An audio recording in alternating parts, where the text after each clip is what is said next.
Hey Chris, great seeing you. Thanks for coming down to Social Media Club tonight in downtown Seattle.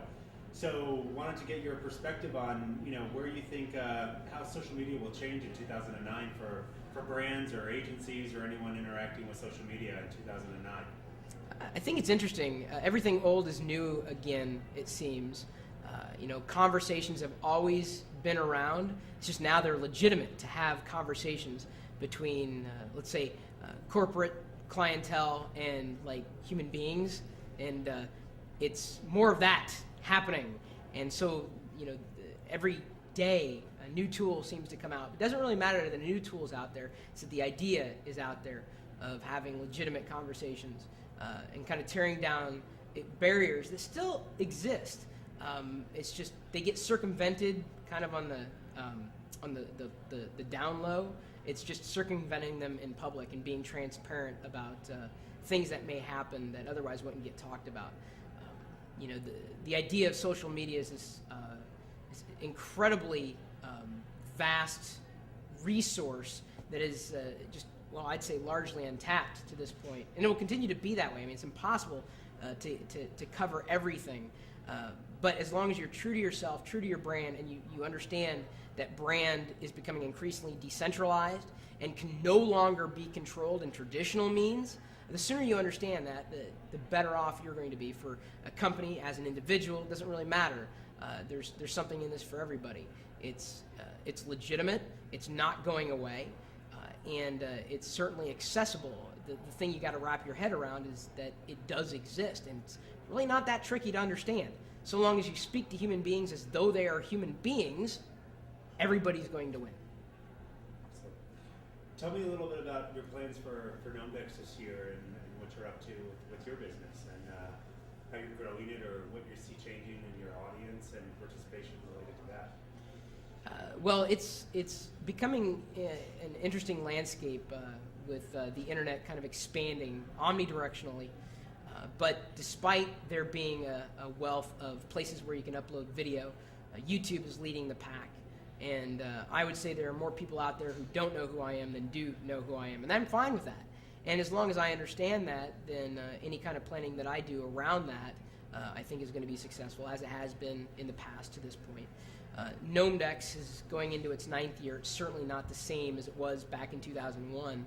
And I was looking at a recently revised Wikipedia page and taking a look at the history over the past 9 years, realizing just how far we had come. But despite this decade or close to a decade having transpired, back in 2001, Robert Scoble was up on stage before most people knew who Robert was, and if they don't know who Robert is now, then they must be new to social media, and that's fine. You got to start somewhere.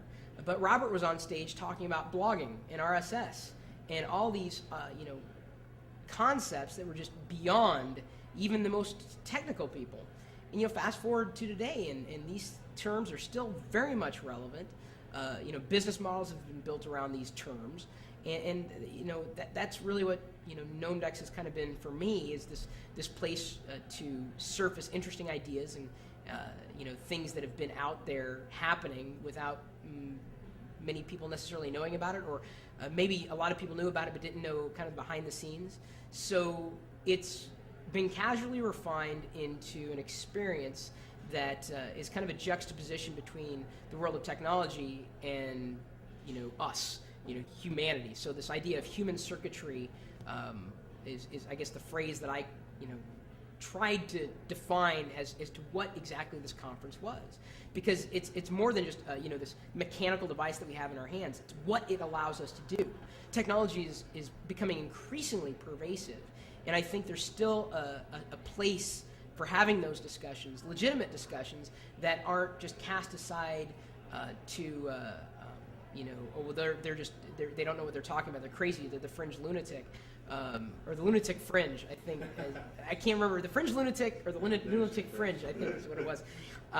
But really, it's these dynamic personalities that I seek to bring their stories to light and try to do it in such a way that the audience is as much a part of the experience as the person on stage. And it's a challenge, and I can't say that every year has been perfect, but that's what I strive for. I mean, if I had achieved perfection, then I would have called it a day years ago. But I'm constantly striving for bigger and better. So, Chris, just finally, one thing that a lot of people are still struggling with around this emerging space, a lot of people have moved into understanding that it's important to listen and to monitor and just kind of get your arms Well, but around wait, it. it's not just, I don't want to interrupt you. It's not just listening and monitoring, it's engaging. I mean, the precept was laid down, perfectly clear, black and white, the Clue Training Manifesto years ago. Like, when I read that book, it was just, that was my business model. I say, this is what I've been doing for years, or had been doing for years at that point. Markets are conversations. It's not just listening, it's engaging, and it's not just monitoring, but it's what you do with that. It's turning something negative on its ear, and you can just so easily turn lemons into lemonade by engaging, by not shutting down. Why are brands so afraid of it? Because brands don't understand that they're no longer in control of the brand, and the sooner they understand that, the better off they're going to be.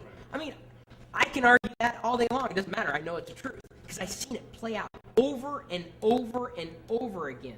You cannot control your brand. You can massage it, you can guide it, but you can't control it. And social media is all about the lack of control. It's decentralized. You do have certain people who have more attention than others, the influencers, if you will, but the smallest person can be just as influential. That's the power of social media. You never know who you're going to talk to. You never know. The case in point, back in 2005, I met someone in person for the first time.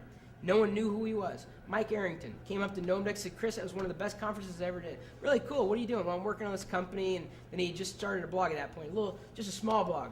It's a blog called TechCrunch. You never know who you're going to talk to. You don't know the next Mike Arrington. You don't know the next Robert Scoble. That's social media. Anybody can rise to popularity, and anybody can be popular. You have to understand, they control your brand. The nobodies of the world control your brand. It's not just listening, it's engaging. I don't care if brands are afraid. They're afraid of nothing because control is an illusion. It's always been an illusion. Worse yet, the traditional gatekeepers, going away. Newspapers, where are they now? Television's all on the web. If you're not on Google, you don't exist.